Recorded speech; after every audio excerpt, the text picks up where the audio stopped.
do think that somehow that we ought to be giving something back. Okay. Well, if no one else has, do you have other response?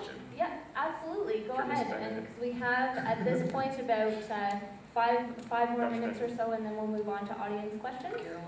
Carolyn. I defer Carolyn, if that's okay. That'd be Carolyn, I have to admit, I don't know a lot about your personal history in Parliament.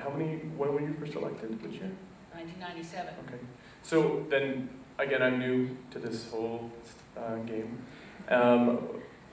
Why now? Why are the Liberals proposing the learning passport now? And that wasn't something that was proposed when there was a surplus and a Liberal majority. This is something that, well, obviously in Paul Martin's time there was an equally, 50-50 plan. There's always been a plan that unfortunately your party took our government down before it actually came into effect. But like childcare, Kelowna, all of the things. Yeah, we're against all those things usually. You're right. Well, you were more interested in more seats.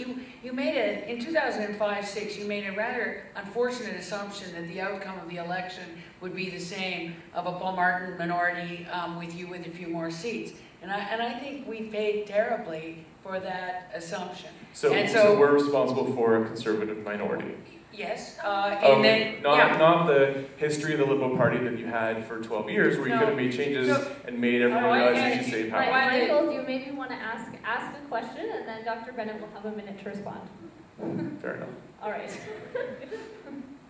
I could make a comment. I think. Sure. Go ahead. You do have to look at the bringing down of the Paul Martin government in 2005-2006, and it was on a vote from the NDP. So.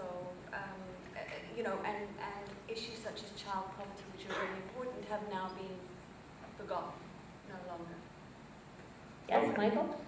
So I'm a little stunned that we're going to blame the New Democratic Party for why the Liberals, when they had a majority and a surplus, were actually unable to end child poverty that they committed to. I'm a little stunned that we're going to blame the NDP for the fall of a Liberal government that was then unable to get a majority the next term. I think the fact that we had over a decade of a Liberal government that didn't live up to the expectations and the promises it had made, that's why the way was paved for a Conservative minority. I'm a little shocked that you're blaming this party for a Harper minority, when really I think it's the failings of the party that were in power. Well, the 100 million that I had in a fund to help with Indigenous positions disappeared. We do feel strongly about that election wasn't necessary in that all of the things we cared about were about to be legislated. The Kelowna Accord, the child care agreements, they were all sitting there. Everything the NDP cared about. And all of a sudden it seemed opportunistic to actually take down the government because of an assumption that Paul Martin would win again, instead of understanding this huge risk of what a Stephen Harper government would do to all those things that I think all of our parties care about. So playing politics is sometimes very difficult, and I know that sometimes there's times to do this, and I guess I just want to say that we lost a lot, and I think Dr. Wilcox is saying the same thing, and that you are, when you could have helped, you didn't, and I have to say that your idea of the bailing out the Mulrooney fiscal disaster we had to do, then we started pouring money back into education, all of the universities, the Canadian trust, absolutely, each surplus, 99 was high, and all of those good things. At this point, we're actually going to move on to the CIHR audience question and answer. Gave almost $1 billion to CIHR. So at this point, is there anyone in the audience who has a question they'd like to pose either to an individual candidate or to the candidates as a group? Sure, we'll start down here. In the pink? Yeah, that's you. Okay. I don't know if there was a mic or something. Actually, I can bring, we have a portable mic. That's okay. I can stand. You're happy to stand? Okay. So my question is about the federal government's responsibility in upholding the Canada Health Act. So I know there's been discussion, and even Stephen Harper in the Leaders' Debate has defended not turning to private financing of healthcare, but the reality is Dr. Wilcock mentioned that we will see experimentation with privatization, but that's already happening, right? So there's there's private colonoscopy clinics, there's private executive health physical clinics. In BC, there's Brian Day's Candy Clinic, which very openly charges people for medically necessary services. And there's been no discussion of how the federal government is actually supposed to uphold the Canada Health Act and prevent not just private delivery, but private delivery that's now slipping towards private financing. So where do your parties stand? Okay, so sorry, that was a question to all of the parties? Yeah, to see where do your parties stand. Okay, so each person will have a minute and 30 seconds to respond. So just to be clear, there's nothing in the Canada Health Act about the professional delivery, non-profit delivery for it. The Canada Health Act is clearly about a single payer system. Okay, and so we happen to believe that most of the time that the delivery not for profit, that if you put profit into delivery, tends two things: either price goes up or quality goes down if you're taking profit out. So we believe there are ways to tighten that up. We are concerned that the Canada Health Act is not being enforced, and in 2002 there were dispute avoidance and resolution mechanisms put in place that were reaffirmed in the 2004 Accord.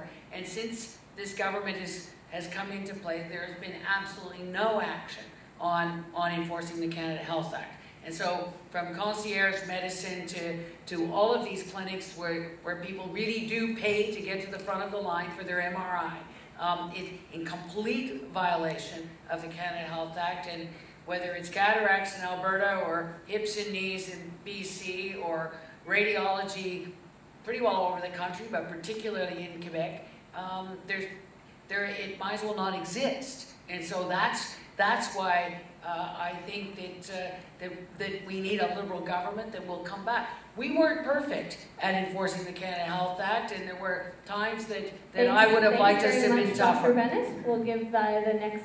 Michael, if you'd like to go next. I think this will answer your question directly, but so we've been saying publicly for a while now that when the Accord comes up, part of that process is creating new, very specific language, sort of as an addendum to the Health Act, so that these sort of little loopholes or these gray areas become very clear. Because things like the concierge fees and services, they're unacceptable.